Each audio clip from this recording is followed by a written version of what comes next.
It's looking more and more like the United Kingdom will crash out of the European Union at the end of October without an agreement on the terms of their divorce.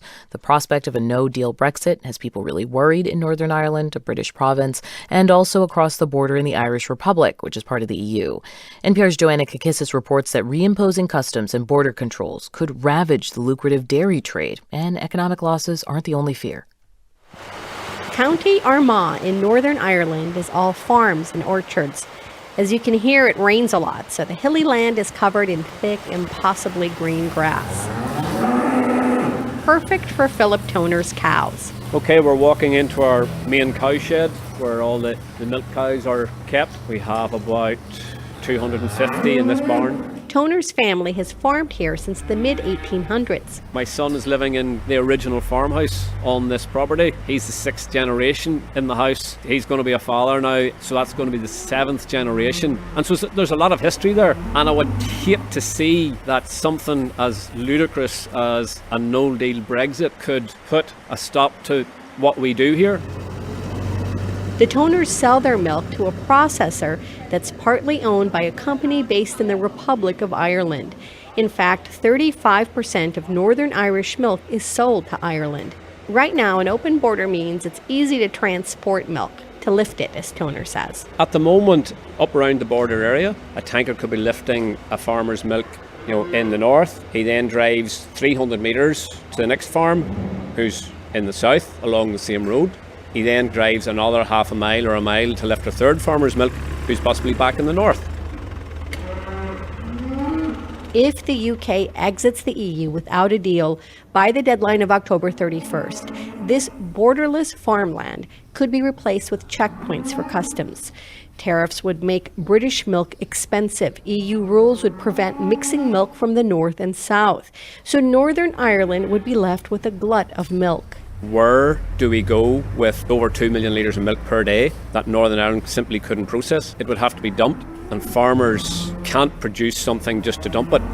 Do you have a plan B? No. What is plan B? Cull all your cows. Sell now. That's the only plan B. Toner and other farmers aren't only concerned about bankruptcy.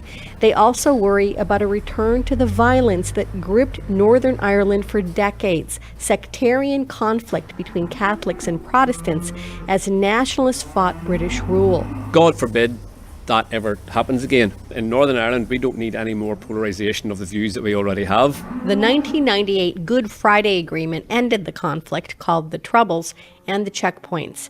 Both sides of Ireland could finally take advantage of the single market. That has brought very obvious economic benefits to Northern Ireland in particular. Katie Hayward of Queen's University in Belfast has been studying Irish border issues for 20 years. And it's in the natural day-to-day connections, the businesses making deals and the expansion of a business across a border, that you see the embedding of trust and cooperation that is really essential to making peace a reality in this particular place. The cooperation is even political.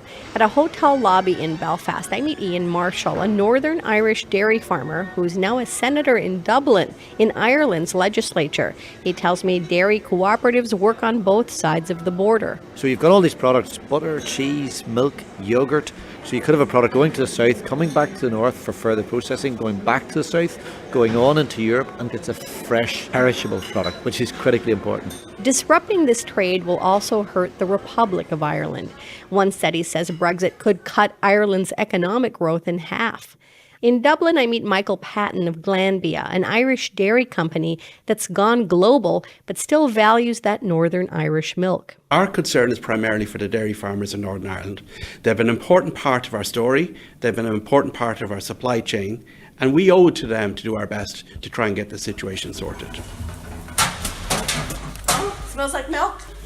But at least one Northern Irish dairy farmer is Brexit-proofing his milk by processing it himself. Dean Wright shows me around the warehouse where he makes a triple cream soft cheese that's like a French brie. But it's actually a lot more luxurious than a brie. This is the cheese that is actually stocked in the Queen's grocer. His cheese is selling well, and it might do even better after Brexit, when French brie is expected to get more expensive. At a small level like we're at, we can't change the direction of the wind, but we can adjust the sails. So that's what I intend to do. But Wright does hope that the winds of Brexit keep the border clear of the past, clear of checkpoints and pain. Ireland is small, he says, and he wants his friends down south to keep buying his Irish cheese. Joanna Kakissis, NPR News in County Armagh, Northern Ireland.